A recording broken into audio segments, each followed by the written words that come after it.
Hey everybody, it's Trent, host of the Bright Ideas podcast. Welcome to the Daily Nugget, episode 003. The Daily Nugget is a video where I give you an opportunity to ask questions that I'll answer, as well as to look over my shoulder as I grow my e-commerce company from the roughly $2.5 million a year we're doing now to our next goal of $10 million per year. To submit questions, very easy. All you need to do is go to Brightideas.co, become a subscriber. When you do, you'll get an invite to join our private Facebook mastermind group. There's no cost. And then you can post your question there. Other members of the group may answer the question for you, probably will. And I'll take the most interesting questions and I'll answer them right here on the Daily Nugget.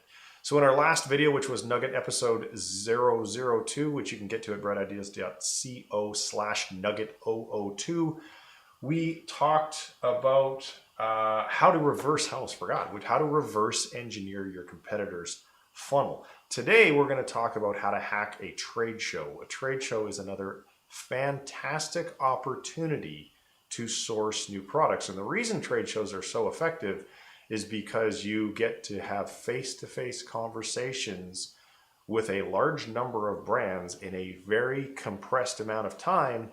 And oftentimes, as has happened for me, when you are in the booth, the CEO or the director of marketing or the decision maker is right in that booth, ready for you to talk to them. So we've got a big trade show coming up called the Outdoor Retailer Show. Happens in January, and I'm actually not attending this. I'm sending a member of my staff.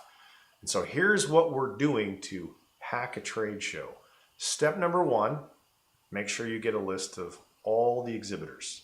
Step number two, give that list to your virtual assistant or virtual assistants and get them to look up each one of those brands' total revenue on Amazon so that you can stack rank the results and focus on the brands that are in the brand of revenue that you think you have the best chance to succeed with.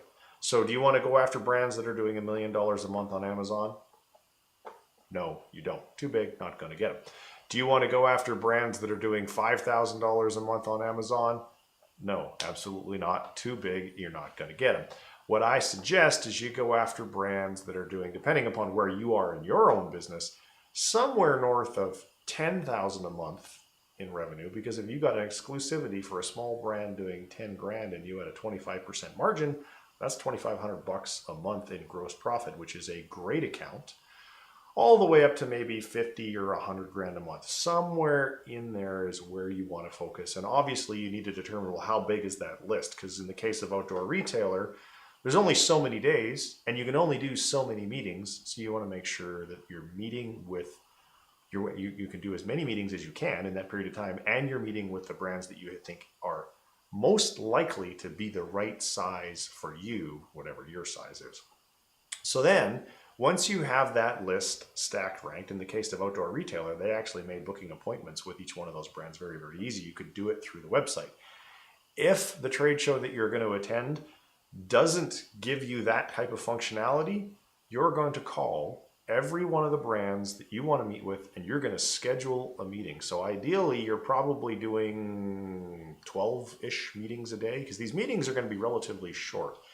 Could be as short as 5 minutes, could be as long as maybe 20 minutes. Probably not going to go a whole lot longer than that, because they've got a lot of other stuff, a lot of other people, a lot of other foot traffic. So keep that in mind, but you want to make sure you do not want to go to a trade show to just wander the aisles and go to the shiny booth that has the best logos, because that will be a total waste of your time. Now, what do you do when you get in the booth? What do you say? Well, let's back it up a little bit and talk about what you're going to do before you even get on the airplane.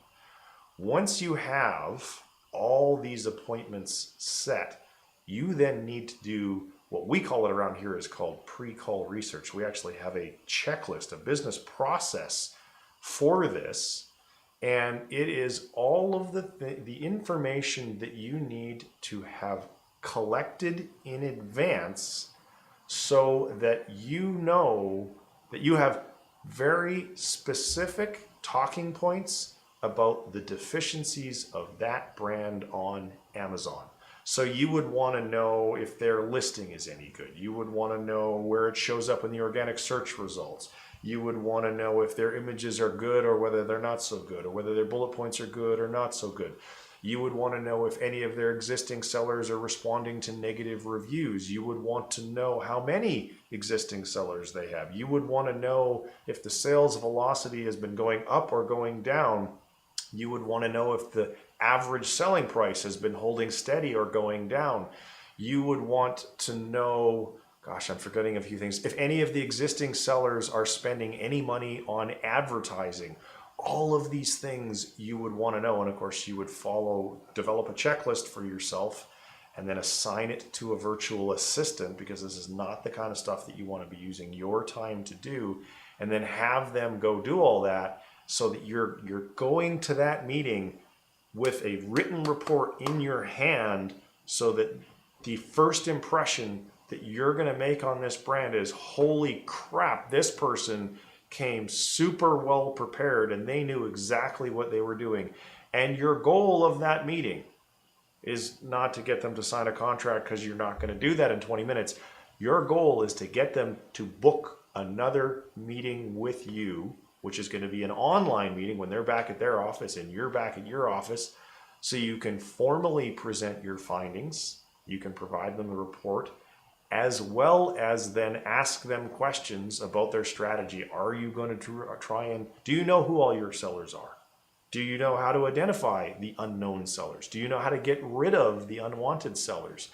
You don't have an advertising footprint. Nobody's spending any advertising money. Why isn't that happening? Would you like to see that happen? You're going to use that call when you get back to your office as your discovery call, which is the very beginning, or in this case, the second step of the sales process.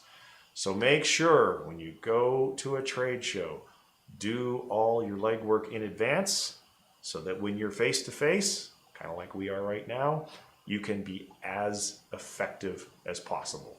So that's how you hack a trade show. So if you've never heard of Bright Ideas before and you're watching this video on YouTube and you thought, hey, this was pretty cool, I want to see more of these videos, please subscribe. If you have questions, of course, you could put them down in the comments. If you're watching this on Facebook, I would love it if you would like it, share it, and comment on it if you have a comment to make. And if you would like to receive notifications of new videos, just go to Brightideas.co and become a subscriber. I typically send emails out when we produce new videos. And I think that's everything for today's Daily Nuggets. So this will be episode number 3. The short code to get to it is Brightideas.co/nugget003. See you tomorrow with the next Daily Nugget. Take care. Bye-bye.